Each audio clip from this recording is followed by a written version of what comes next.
Welcome. इस video में हम C++ के फ्रेमवर्क Qt को यूज करना सीखेंगे, जिसके लिए हम 2 बेसिक एप्लीकेशंस क्रिएट करेंगे। एक सबसे पहले हमारी होगी विजेट्स एप्लीकेशन और एक होगी हमारी कंसोल एप्लीकेशन। तो चलते हैं, इसके लिए हम सबसे पहले यहाँ पे न्यू प्रोजेक्ट ओपन कर लेते हैं और इस पे मैं क्लिक करता हूँ न्यू पे, और अब यहाँ पे हम सिलेक्ट करेंगे कंसोल एप्लीकेशन को। ठीक है, तो यहाँ पे मैं चूज कर लेता हूँ इस कंसोल एप्लीकेशन को, Qt कंसोल एप्लीकेशन। इसको चूज किया तो अब आप फाइल का एक नेम सिलेक्ट करेंगे। तो यहाँ पे मैं नेम सिलेक्ट कर लेता हूँ इसका हेलो। ठीक है, तो हम सबसे पहले हेलो वर्ड की एक स्ट्रिंग डिस्प्ले करेंगे। तो उसके लिए मैंने यहाँ पे एक प्रोजेक्ट का नेम रख लेना है हेलो, और इसके बाद यहाँ पे आपके पास डिफरेंट ऑप्शंस हैं। तो आप यहाँ पे सी मेक QBS वगैरह के साथ भी काम कर सकते हैं, लेकिन हम यहाँ पे क्यू मेक के साथ काम करेंगे। ठीक है, तो इसके बाद नेक्स्ट चलते हैं, और अब यहाँ पे हमारे पास अगर आप चाहें तो इसको ट्रांसलेट कर सकते हैं किसी और लैंग्वेज में, लेकिन हम सिर्फ इंग्लिश के साथ ही काम करेंगे। ठीक है, तो इसलिए हम इसको अभी के लिए नॉन रहने देंगे, और इसके बाद हम फिर चलेंगे नेक्स्ट। तो मैं नेक्स्ट पे ओके करता हूँ। अब यहाँ पे आपको चूज करना है जिस किट के साथ आप काम करना चाहेंगे। ठीक है, आपके पास डिफरेंट किट्स हैं, तो मैं यहाँ पे चूज करूँगा डेस्कटॉप Qt। ये इसके बाद जो हमारा वर्जन है, और इसके बाद मेन, और इसके बाद GW, और मेरा सिस्टम 64 बिट है, तो यहाँ पे मैं 64 बिट को सिलेक्ट कर लूँगा। आप चाहें तो 32 के साथ भी काम कर सकते हैं। ठीक है, तो अगर आपका सिस्टम 32 बिट का है तो इसके बाद नेक्स्ट कर लेते हैं। अगर अब यहाँ पे आपको कोई दूसरा GitHub वगैरह यूज़ करना हो तो वो आप यहाँ पे यूज़ कर सकते हैं, लेकिन हम नन ही रहने देंगे। और फिर से मैं इसको यहाँ पे फिनिश कर देता हूँ, और अब ये हमारा प्रोजेक्ट ओपन हो चुका है, और इसमें अब हम काम करेंगे। सबसे पहले ये हमारी हेडर फाइल है Q एप्लीकेशन की, तो इसके बाद Q कोर एप्लीकेशन, और यहाँ पे इस Q कोर एप्लीकेशन के लिए एक ऑब्जेक्ट बनाया गया है A के नाम से। ठीक है, और इस A ऑब्जेक्ट को यूज करते हुए यहाँ पे फंक्शन कॉल करते हैं, बिल्ट इन फंक्शन है एग्जीक्यूट का। तो जो भी हम यहाँ पे कोड टाइप करेंगे ये फंक्शन यूज करते हुए उसको एग्जीक्यूट किया जाएगा। ठीक है, और इसके बाद चलते हैं हम नेक्स्ट। यहाँ पे हमने डिस्प्ले करवाना है हेलो वर्ड स्ट्रिंग को। उसके लिए मुझे यहाँ पे एक हेडर फाइल इंक्लूड करनी होगी, शार्प इंक्लूड।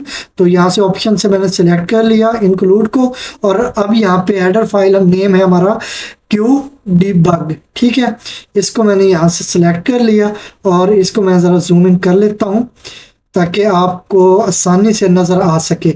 तो इसके बाद चलते हैं नेक्स्ट। अब हमने स्ट्रिंग यहाँ पे यूज़ करनी है, तो ये QDebug की हमने हेडर फाइल इंक्लूड की है। इसके बाद अब हम यहाँ पे QDebug का फंक्शन कॉल करेंगे। QDebug यहाँ पे मैं सिलेक्ट कर लेता हूँ ऑप्शंस में से, और इसके बाद ये हमारा फंक्शन है तो इसकी पैरेंथेसिस भी होनी चाहिए, और इसको हम पास करेंगे स्ट्रिंग।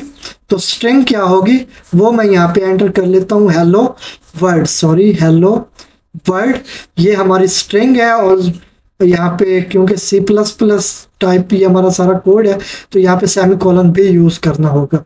और इसके बाद यहाँ से मैंने इसको बिल्ड कर रहा हूँ, कंपाइल पे मैंने प्रेस किया कंपाइल को, तो ये बिल्ड हो रहा है, और ये यहाँ पे हेलो वर्ड डिस्प्ले हो चुका है कंसोल में। ठीक है, तो ये हमारी एक कंसोल एप्लीकेशन थी जिसमें हमने अपना कोड टाइप करके उसको एग्जीक्यूट किया है, और कोड में हमारी सिर्फ स्ट्रिंग थी। तो यहाँ पे हमें आउटपुट में एक स्ट्रिंग डिस्प्ले हुई है जो कि है हेलो वर्ड। ठीक है, तो ये जो हमारा ऑब्जेक्ट था A, इसको यूज करते हुए हमने एग्जीक्यूट किया इसको। इसके बाद यहाँ पे न्यू प्रोजेक्ट ओपन करते हैं। तो यहाँ पे अब मैं विजेट्स एप्लीकेशन को चूज करता हूँ, और अब इसके लिए भी एक नेम हमें चूज करना होगा। तो नेम मैं यहाँ पे यूज कर लेता हूँ, मैं इसका नेम बटन कर लेता हूँ। ठीक है, तो यहाँ पे हम एक्चुअली बटन्स को इंक्लूड करेंगे यूज़र इंटरफेस क्रिएट करने के लिए। तो इसके बाद यहाँ पे हमारे पास ये क्लास है, ये मेन क्लास है हमारी, और इसके बाद ये हमारी मेन क्लास हो गई। जिस तरह हम ऑब्जेक्ट ओरिएंटेड प्रोग्रामिंग में देखते हैं। इसके अलावा हमारी नीचे सब क्लास हो गई और इसी तरह हमारी हेडर फाइल है और ये हमारे सबसे नीचे एक विंडो है यूज़र इंटरफेस के लिए, जिसमें हम बटन्स वगैरह ऐड करेंगे। इसमें आप चाहें तो जो आपके पास टेक्स्ट फील्ड वगैरह होता है आप वो भी इसमें इंक्लूड कर सकते हैं। ठीक है, तो हम जस्ट यहाँ पे बटन को चूज़ करेंगे। इसके बाद नेक्स्ट उसी तरह हमने यहाँ से चूज़ कर लेना है किट को। तो मेरे पास 64 बिट सिस्टम है तो मैं इसके लिए इसको चूज़ करने के बाद नेक्स्ट जाता हूँ और अब यहाँ से मैं इसको फिनिश कर लूँगा। ठीक है, ये हमारा पाथ है, यहाँ पे ये हमारा प्रोजेक्ट सेव होगा। तो इसके बाद हम प्रोजेक्ट में आ चुके हैं। तो अब हमने क्या करना है, हमने यहाँ पे ये हमारी है एक main window dot H header file, तो ये इंक्लूड है बाय डिफ़ॉल्ट। और इसके बाद हेडर फाइल हमारी क्यू एप्लीकेशन। ठीक है, और इसके लिए ये एक ए का ऑब्जेक्ट बनाया गया है जिसको यूज़ करते हुए ये एग्जीक्यूट और यहाँ पे विंडोज़ मेन विंडो और इसके लिए डब्ल्यू ऑब्जेक्ट है जिसको यूज़ करते हुए जो भी एग्जीक्यूशन होगी उसको शो करवाया गया है। ठीक है, और इससे नेक्स्ट अब चलेंगे तो हमने क्या करना है, एक यूज़र इंटरफेस विंडो में बटन्स हमने इंक्लूड करने हैं। ठीक है, तो हम वो कैसे करेंगे वो हम देख लेते हैं। उसके लिए हम जाएंगे, अच्छा ये हमारे प्रीवियस प्रोजेक्ट हैं जिन पे हम पहले काम कर रहे थे। तो हमारा जो करंट प्रोजेक्ट है वो ये बटन वाला है। ठीक है, इनको मैं यहाँ से क्लोज करता हूँ। तो इनको ये हमारे पहले वाले हैं, एक हेलो जो अभी हमने क्रिएट किया है और इसको मैंने क्लोज कर लिया, दोनों को मैंने क्लोज कर लिया।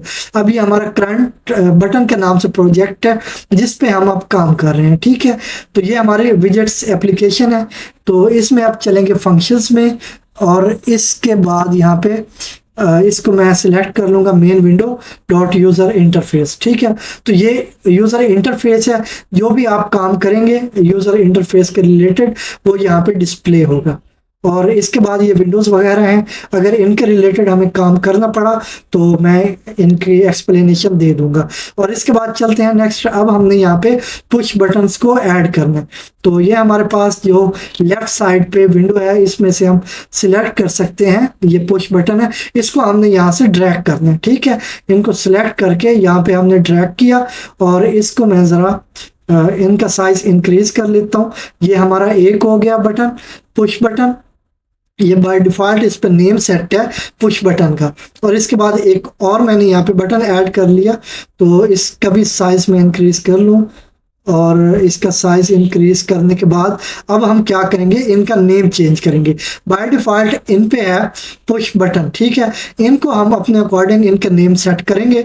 तो फर्स्ट पे हमारे पास पुश बटन में होना चाहिए वेलकम। अच्छा, ये हमारे पास XML कोड है सारा, हमने अभी जो पुश बटन ऐड किया है वो इसके अंदर उनका कोड ऐड हो चुका है। तो मैं यहाँ पे आपको दिखा सकता हूँ, हमने 2 पुश बटन ऐड किए हैं तो ये हमारे पास यहाँ पे इंक्लूड होंगे, इनका कोड यहाँ पे इंक्लूड हो चुका होगा। ठीक है, ये स्ट्रिंग हमारे क्लोजिंग एंड स्टार्टिंग टैग्स हैं, तो इनमें एक पुश बटन है। तो हमने 2 पुश बटन ऐड किए थे तो सेकंड भी हमारा यहीं पे होना चाहिए। तो ये हमारा सेकंड पुश बटन है। ठीक है, तो ये हमने दोनों जो पुश बटन ऐड किए हैं तो उनका यहाँ पे XML कोड भी आ चुका है, जो कि हमने नहीं किया लेकिन यहाँ पे ये बाय डिफ़ॉल्ट सेट हो जाता है। तो इसके बाद हम चलते हैं मेन विंडो डॉट CPP में, क्योंकि हमने C++ कोड करना है यहाँ पे। और इसके बाद ये हमारे पास एक बाय डिफ़ॉल्ट डिस्ट्रक्टर भी क्रिएट हो चुका है। ठीक है, तो ये हमने नहीं किया लेकिन ये बाय डिफ़ॉल्ट यहाँ पे क्रिएट हो जाता है। तो ये हमारा कंपाइलर कर देता है इसको यहाँ पे क्रिएट। और इसके बाद यहाँ पे हम काम करेंगे यूज़र इंटरफेस में, इस फंक्शन में। ठीक है, तो यहाँ पे है यूज़र इंटरफेस सेटअप UI और इसके बाद अब यहाँ पे हम करेंगे यूज़र इंटरफेस। यहाँ पे हम सिलेक्ट करेंगे किसको, पुश बटन को। ये पुश बटन है और इस पे हमने फर्दर फंक्शन अप्लाई करना है। तो यहाँ पे फिर मैं एरो यूज़ कर लेता हूँ, एरो। और इसके बाद यहाँ पे हमने सेट टेक्स्ट का फंक्शन कॉल कर लेना है। तो यहाँ पे सेट टेक्स्ट का फंक्शन है, इसको मैंने सेलेक्ट कर लिया और इसमें आप क्या टेक्स्ट सेट करना चाहते हैं। तो हमारे पास जो फर्स्ट बटन है उस पर हम करेंगे क्लिक मी। ठीक है, ताकि जब उसको हम क्लिक करें तो फिर आगे जाके उससे हम कोई इवेंट भी फायर करवाएंगे। तो इसके बाद सेमी कॉलन, तो ये हमारा फर्स्ट बटन हो गया। इसी तरह हम सेकंड बटन को भी मॉडिफाई कर लेते हैं। तो ये हमारा UI, और ये नीचे ऑप्शन में हमारे पास पुश बटन 2, तो इसको मैं यहाँ से सिलेक्ट कर लूँगा, पुश बटन 2। इस पे अब हमने फंक्शन कॉल करना है सेट टेक्स्ट का। तो इस पे हमारा पुश बटन था बाय डिफॉल्ट, तो इसको हमने चेंज करके कर देना है क्लोज। ठीक है, इसके साथ हम विंडो को क्लोज करेंगे। तो अभी के लिए तो हम जस्ट इनका नेम सेट कर रहे हैं, इन पे फंक्शन इवेंट फायर बाद में करवाएंगे। तो उनका कोड कैसे होता है वो भी हम देख लेंगे। तो इसको मैंने कंपाइल किया, तो ये कंपाइल हो रहा है, थोड़ा सा टाइम लेगा। कॉर्नर में आप देख सकते हैं ये बिल्ड हो रहा है, और इसके बाद बिल्ड हो जाने के बाद यहाँ पे हमें एक यूज़र इंटरफेस विंडो डिस्प्ले होगी, जिसमें हमारे ये बटन्स होंगे और इनके नेम मॉडिफाई हो चुके होंगे। तो ये थोड़ा सा टाइम कंज्यूम करने के बाद ये एक विंडो हमारे सामने डिस्प्ले हो चुकी है। तो फर्स्ट है हमारे पास क्लिक मी, और सेकंड है हमारे पास क्लोज। ठीक है, तो ये अभी तक जस्ट पुश बटन्स हैं, इन पे अभी तक हमने कोई इवेंट सेट नहीं किया। तो इनको मैं क्लोज करता हूँ। तो अब हमने क्या करना है कि हम पहले जो क्लिक मी है, जब इसको क्लिक करेंगे तो हमें एक स्ट्रिंग डिस्प्ले होनी चाहिए वेलकम। तो आप चाहें तो कोई भी स्ट्रिंग डिस्प्ले करवा सकते हैं, कोई भी इवेंट इन पे सेट कर सकते हैं, लेकिन हम एक बेसिक सा काम करने जा रहे हैं। तो उसके लिए हम जस्ट एक स्ट्रिंग डिस्प्ले करवाएंगे वेलकम की। ठीक है, तो यहाँ पे चलते हैं वापस यहाँ पे यूज़र इंटरफेस विंडो में, और अब यहाँ पे इसको मैं क्लिक करता हूँ और गो टू स्लॉट। ठीक है, इसमें ये क्लिक को मैं सिलेक्ट कर लेता हूँ, ओके किया। तो अब यहाँ पे आप देख सकते हैं एक फंक्शन ऐड हो चुका है, यहाँ पे एक फंक्शन डिक्लेयर्ड है। तो इसमें अब हमने कुछ काम करना है, कुछ कोड टाइप करना है।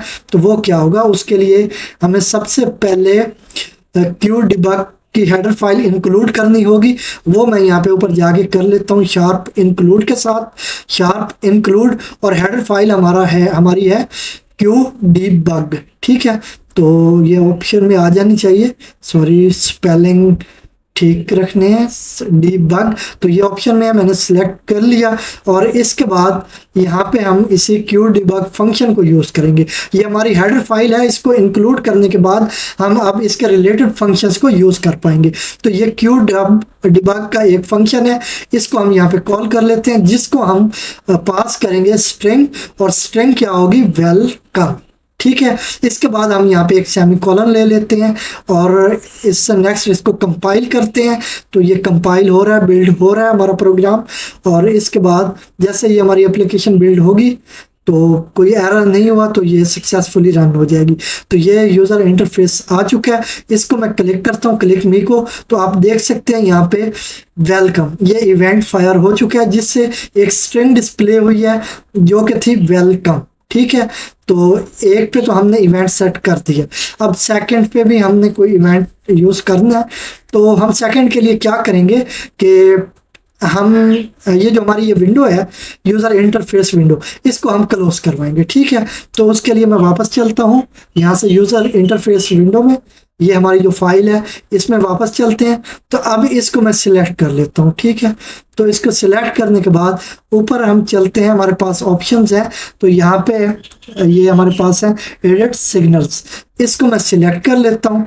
इसको सिलेक्ट किया तो इस पे हमने सिग्नल सेट करना है कि इस बटन को हम प्रेस करेंगे तो एक सिग्नल फायर होगा। ठीक है, वो एक इवेंट ही आप उसको कह सकते हैं कि वो इवेंट फायर होगा।